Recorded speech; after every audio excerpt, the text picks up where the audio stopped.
बंगाल में चुनाव खत्म हो गया है लेकिन हिंसा नहीं। किसी ने लेनिन की मूर्ति तोड़ दी, कहीं टीएमसी दफ्तर को आग लगा दिया गया, कहीं बीजेपी और टीएमसी कार्यकर्ताओं की हत्याएं हो रही है, तो कहीं पार्टी ऑफिस में ही कब्जा कर लिया जा रहा है। आरोप है कि कांग्रेस ने एक टीएमसी दफ्तर पर कब्जा कर लिया है। आगजनी, तोड़फोड़ और हत्याओं का दौर जारी है।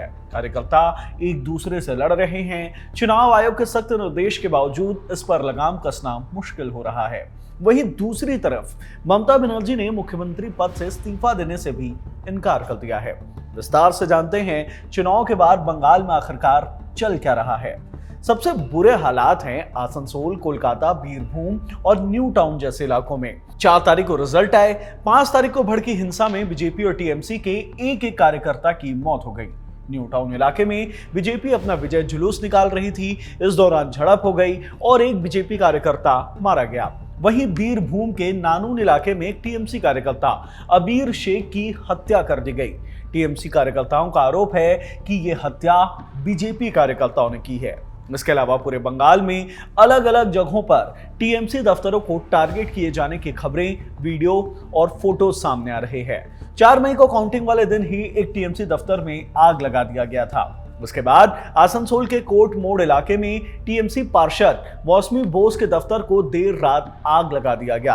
पूरा दफ्तर तो जला ही, साथ ही लगी एक दुकान को भी काफी नुकसान पहुंचा। हालांकि इस आगजनी में मददगार साबित हुए स्थानीय बीजेपी विधायक कृष्णेंदु मुखर्जी।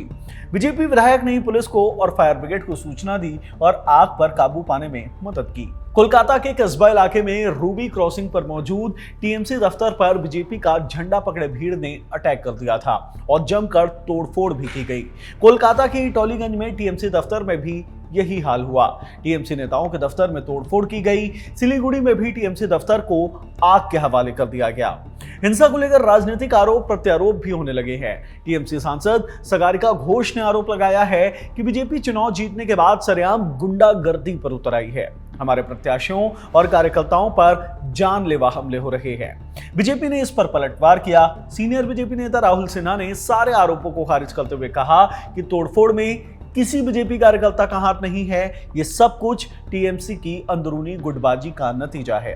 हिंसा के खिलाफ जीरो टॉलरेंस नीति अपनाने को कहते हुए सुरक्षा बलों को सख्त कार्रवाई के आदेश जारी किए गए हैं। यहां तक तो हो गई हिंसा की बात। अब आते हैं राजनीति पर। आखिरकार चुनाव के रिजल्ट आने के बाद बंगाल की राजनीति में चल क्या रहा है। ममता बनर्जी ने इस्तीफा देने से इनकार कर दिया है। उनका कहना है कि वो चुनाव हारी नहीं है, इसलिए वो इस्तीफा नहीं देंगी। साथ ही बीजेपी पर बेईमानी से चुनाव जीतने का आरोप लगाया है।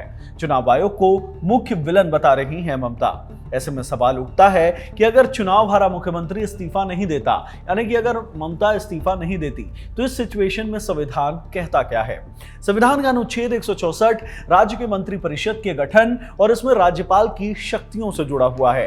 हर चुनाव के बाद राज्यपाल विधानसभा में पार्टी की संख्या का आकलन करते हैं और फिर बहुमत वाली पार्टी को सरकार बनाने के लिए आमंत्रित किया जाता है। अगर बहुमत किसी के पास नहीं है तो राज्यपाल आमंत्रित करते हैं सबसे ज्यादा सीट जीतने वाली पार्टी को। अगर कोई मंत्री शपथ के वक्त विधानसभा या विधान परिषद का या फिर सदन का सदस्य नहीं होता तो उसे 6 महीने का वक्त दिया जाता है। अगर 6 महीने के अंदर वो चुनाव नहीं जीत पाता या फिर विधान परिषद का सदस्य बनने में भी नाकाम रहता है तो उसकी मंत्री पद या मुख्यमंत्री पद छिन जाती है। संविधान का अनुच्छेद 164 एक कहता है कि मुख्यमंत्री राज्यपाल की इच्छा तक पद पर बने रह सकते हैं। राज्यपाल की इच्छा क्या होती है? इस सवाल का जवाब centre for political studies JNU के डॉक्टर सुधीर के सुतार ने बीबीसी को दिया है, जिसमें वो कहते हैं कि राज्यपाल की इच्छा दरअसल निर्वाचित प्रतिनिधियों के बहुमत द्वारा किसी एक नेता पर जताए गए भरोसे से तय होती है।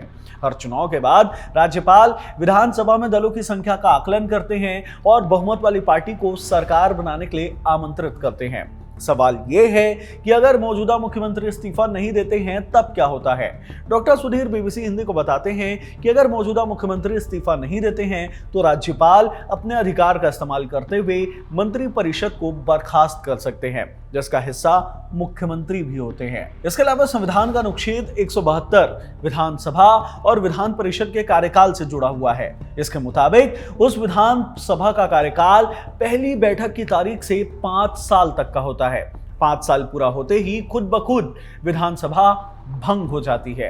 अनुच्छेद 172 कहता है, हर राज्य की विधानसभा यदि पहले ही विघटित नहीं कर दी जाती है तो अपने प्रथम अधिवेशन के लिए नियत तारीख से 5 साल तक बनी रहेगी, इससे अधिक नहीं। 5 साल खत्म होने का परिणाम विधानसभा का विघटन होगा, ये कानून कहता है। अब कानून समझ लिया, अब इस हिसाब से ममता बनर्जी वाला केस समझने की कोशिश करते हैं। अगर ममता इस्तीफा नहीं देती है तब क्या होता है? विधि सेंटर फॉर लीगल पॉलिसीज के Swapnil Tripathi times of India को बताते हैं कि संविधान में स्थापित परंपरा है कि वर्तमान मुख्यमंत्री इस्तीफा देते हैं और नई सरकार के शपथ ग्रहण तक कार्यवाहक मुख्यमंत्री के तौर पर पद पर बने रहते हैं। स्वप्निल त्रिपाठी बताते हैं कि अगर परंपरा का पालन नहीं किया जाता है तो इसके कानूनी स्थिति में कोई बदलाव नहीं आता।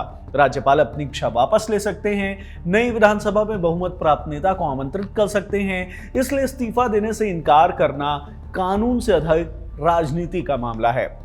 संविधान ये सुनिश्चित करता है कि जिस मुख्यमंत्री के पास अब बहुमत का समर्थन नहीं है वो पद पर बने नहीं रह सकता। चुनाव जनादेश को खत्म कर देता है, इस्तीफा इसे केवल मान्यता देता है।